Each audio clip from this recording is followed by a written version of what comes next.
And I said, maybe. What do I sell those for? No, I said, what do these cost? And he said, they cost about $200, $190 or something like that. And I go, okay, and what do I sell those for? And he goes, you don't sell those. You use those. And I looked, and he handed them to me, and I looked at them, and I go, I don't have the body parts for this stuff, but what do you sell it for? And he says, well, you sell it for, it's around $350. And I said, okay, all right, well, I'll give it some thought. And so I left.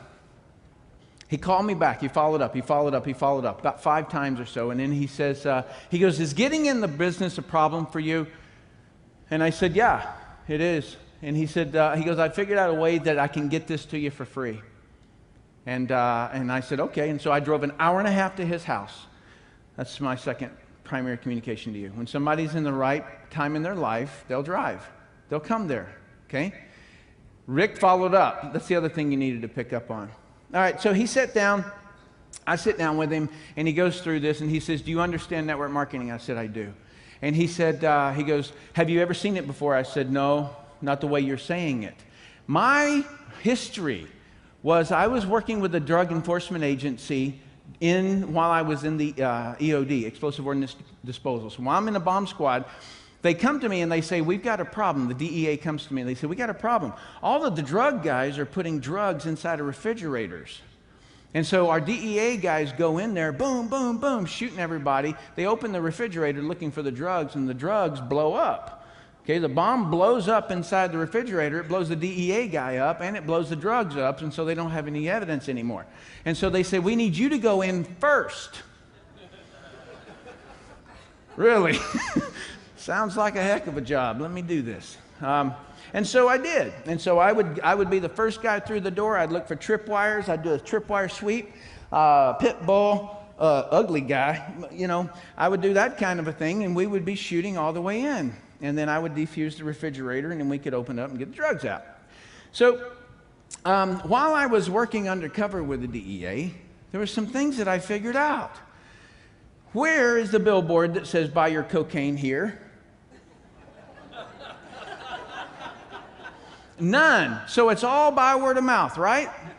So if you were to add up the entire pharmaceutical industry, all the drugs in the world, legal drugs, and you were to add up all the oil in the world, it does not equal what the illegal drug industry does every year, and they never advertise. So when I heard of this by word of mouth, I'm like, makes sense to me. I thought Amway was a train. So Amway, Amtrak, I did not know the difference, so I was kind of in that ignorance, well, still am in some things, but kind of in that stage where I didn't really understand it. But I knew by word of mouth worked. Okay, that's what I knew. And so when I got all done, I said to Rick, I said, Rick, okay, I'm going to do this. And he said, he goes, great. He says, do you have a credit card? And I said, I do. But before we do this, the one thing that I've always learned in all of my military experiences has been this, is that the opportunity sounds all great in the beginning, but there is such an ugly back end. And, you know, they always talk to us about how we're going to get into this zone, we're going to skydive in, and we're going to swim over here, and blah, blah. They never talk to us about how we're going to get out of there, right? And so I'm like, who does these ops? Who plans these things? And so from then on, I would always, when I would plan my op, I would plan, how do I get in and how do I get out? And so I said, Rick, I'll do this, but you're going to have to tell me something, man. I need to know everything. Everything. Now, you got to understand, I was sitting there talking to him about a skincare company. I'm sitting in his living room. I'm dressed like a tree. Okay? That's my work. I'm sitting there and I'm looking at him, right?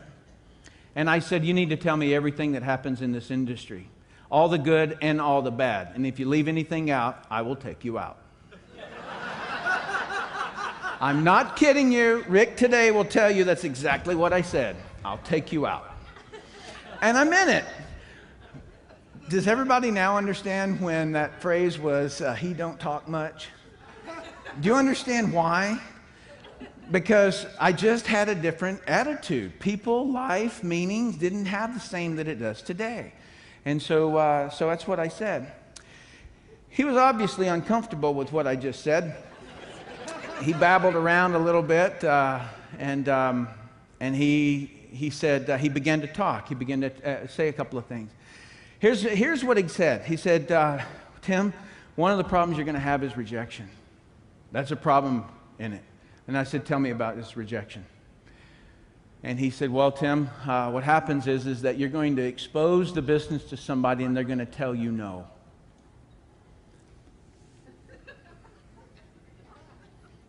And I go, and then what? And he says, well, then you have to find somebody else. Okay? What else? And he said, the next thing that can happen to you is that people will deceive you. I said, deceive me. He said, yeah, how? And he goes, they won't show up. They'll tell you they're going to meet with you, and then they don't actually show up. And then what happens? And he goes, well, then you have to find somebody else. Okay? All right, good. What's next? And he says, attrition. I said, tell me about that one. And he says, people will say they're going to do something, and then they'll quit. They'll quit. I said, yeah. He goes, and I go, then what? And he said, well, you find somebody else. And is there anything else? And he said, yeah, you'll be disrespected. Disrespected. And I said, what happens there? And he says, well, people who don't know the industry will say that you're in a pyramid scheme, that you're in a scam, and they'll make fun of you. Make fun of me. And then what happens? And he goes, well, you find somebody else. And I said, this is a joke, right? This is a joke. And he said, no, this is exactly it. And I go, is that it? And he says, as far as I can remember, I go, no, that doesn't work for me. Is that it? Because I'd already told him I'd take him out, right? And he goes, that's all I can think of. And I said, no, I'm not asking you for a disclaimer. I want to know, is that it? And he said, yes, that's it. And I was like, you mean to tell me this? Let me just get this straight. That people make more money in a month than I make in a year, easy. And in every single problem, the solution is always the same. Just go get somebody else. See, in my world, where I came from in the bomb squad, what I was doing at the time, rejection meant that the bomb blew up in my face. Right? Deception is when the enemy planted booby traps in my area. Okay? Attrition means the whole team got wiped out and I've got to figure out the rendezvous point on my own. And disrespect is when somebody is shooting at me.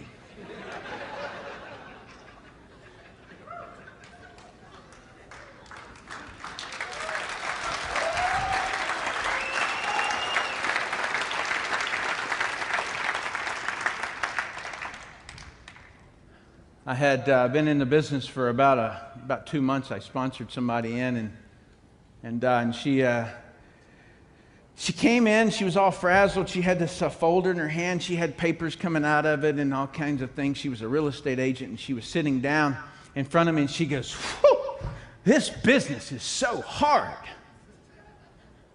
I said, "Hard? Really?" If you'd understood where I was at just prior to coming in, I had dug a hole that was just about 6'4", just above my height, and I was in that hole for several weeks. We were doing recon.